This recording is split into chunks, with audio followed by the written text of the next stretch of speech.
Welcome to the Mobile Home Park Mastery Podcast, where you will learn how to identify, evaluate, negotiate, perform due diligence on, finance, turn around, and operate mobile home parks. And now, here is your host, the fifth largest mobile home park owner in the United States, Frank Rolfe. Frequently, I'll hear people say, mobile home parks, yeah, I looked at them, they're overpriced. And I'll say, well, how did you come to that conclusion? What'd you do? Oh, I looked at a few of them online and they looked at me like they were asking way too much, way more than they're worth. So are mobile home parks overpriced? This is Frank Rolfe, the Mobile Home Park Mastery Podcast. Let's look at this topic scientifically. It's easy to broad brush by looking at one or two listings on Mobilehomeparkstore or Loopnet and come to any conclusion. But what's really going on out there in the big wide world of mobile home park values? Well, let's first define what is overpriced. What does that really mean? Mobile home parks, like any income property, are purchased by smart investors based on a spread. And that spread between the interest rate on the loan and the cap rate on the property, that's what creates the high rates of return. If you bought any asset for all cash, the most it would return would be the cap rate. But if you apply leverage as a tool, and the cap rate is higher than the interest rate on the loan, it boosts your overall return.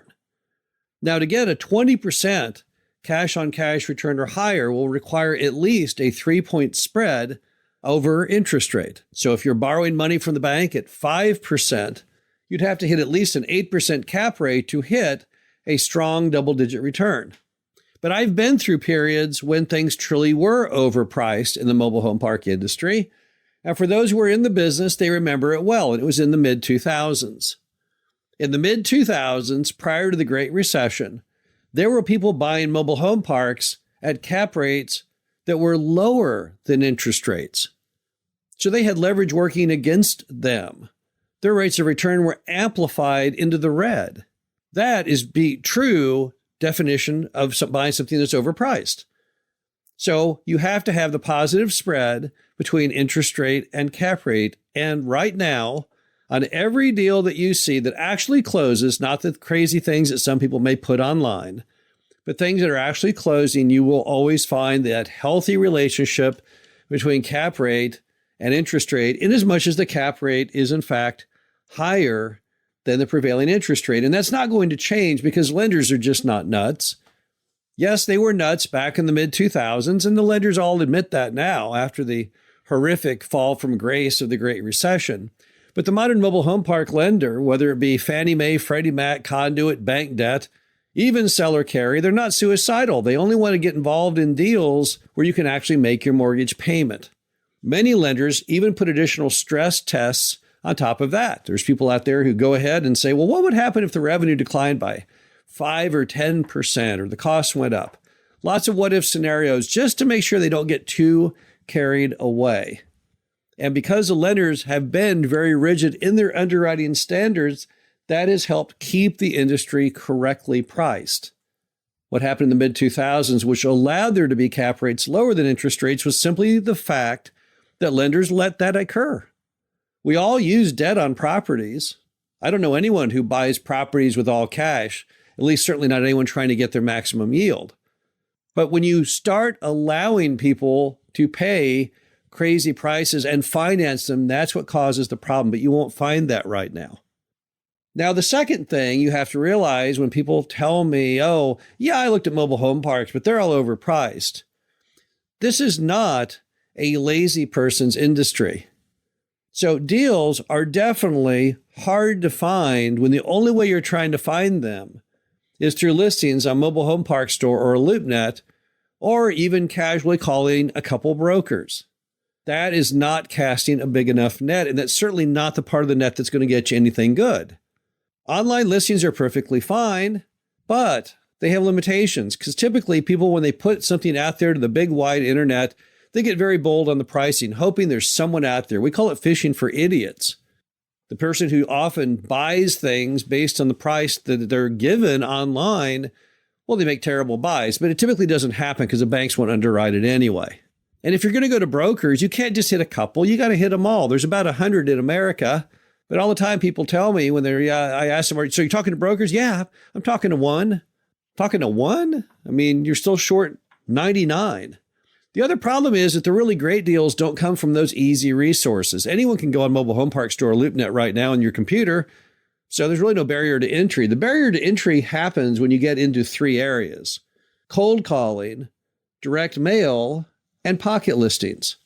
So what's cold calling? Well, that's when you simply call up people who own mobile home parks to see if they would like to sell. Now, there's effort just in assembling the list.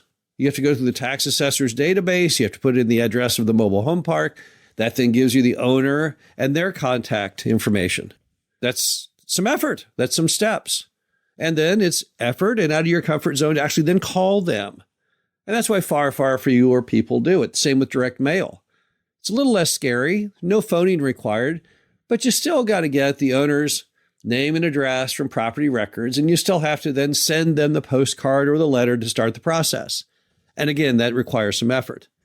And then there's pocket listings. That's back to brokers. You'll say, wait a minute, I thought you said brokers. That's the lazy way. Well, no, the way people approach it where they call a couple is the lazy way. But the real difficult way that really yields results is when you not only reach out to all the 100+ brokers out there, but you earn their respect that they start showing you what are called pocket listings. These are not publicly advertised listings, but private listings. Typically, you've got a mom and pop who tells the broker, yeah, I'd sell my park if you had someone who would offer me X, but you can't go ahead and advertise it. I don't want my manager and my residents to know that. But you can't just get the pocket listings when you show up without any little effort or without earning the right. They only want to show those to people that they believe will actually buy them. Because if for any reason word got back to the owner via the manager that the property was for sale, then the owner would never let that broker ever sell that property. So there still are lots of things out there if you'll just follow the harder methods and not just online listings and calling a few brokers. Don't forget that there's roughly 44,000 mobile home parks in the U.S. And that's a lot of mobile home parks. There's more mobile home parks in the U.S. than there are self-storage facilities. And heaven knows you see those everywhere. But unlike self-storage, there's only 4,000 of that entire supply that are owned by institutional players. If you take number 1 through number 100, number 1 is good old ELS, Sam Zell's REIT. Number 100, I think, is Abraham Anderson, one of our boot camp attendees. And you take the total number of mobile home parks that all of those top 100 own. These are the 100 largest owners in the United States. It doesn't even total to 4,000. It doesn't even total to 10% of the entire quantity of them in America. Storage is very different.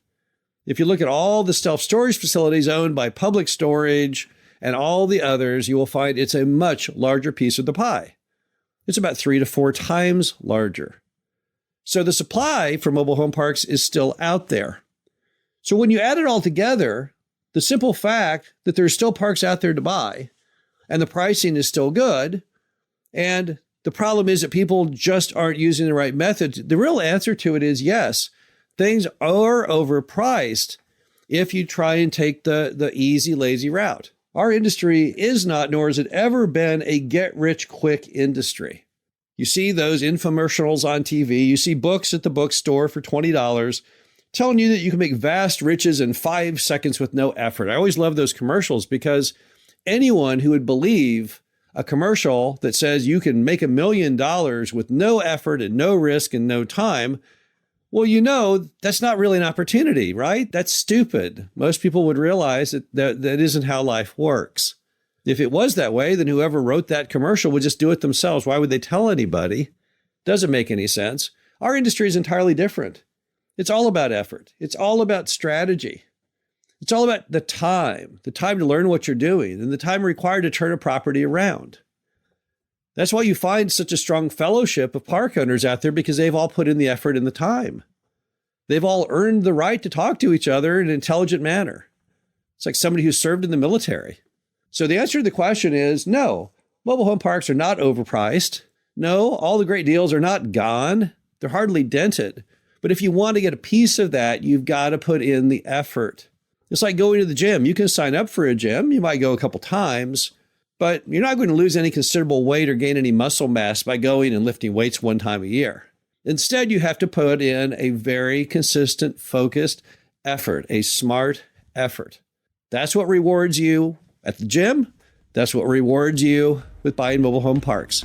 This is Frank Roth, the Mobile Home Park Mastery Podcast. Hope you enjoyed this. Talk to you again soon.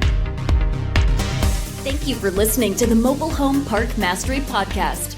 Be sure to visit us at mhpmastery.com to subscribe to the show, read our show transcriptions, and access all of our great information on mobile home park investing.